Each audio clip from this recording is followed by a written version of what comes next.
Siamo alla cerimonia di premiazione dei 200 metri stile libero, esordienti a maschi. Consegna le medaglie il medico della manifestazione, il dottor Giorgio Palano, che consegna la medaglia di bronzo per il suo terzo posto, per i colori del centro nuoto rosà col tempo di 2:17:20 a Guglielmo Lot.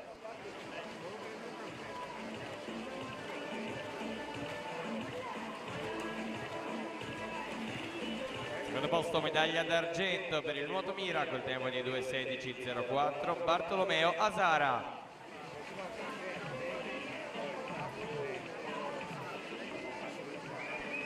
Primo posto medaglia d'oro vince col tempo di 2:15:87 per il centro nuoto rosà Elia Simeoni.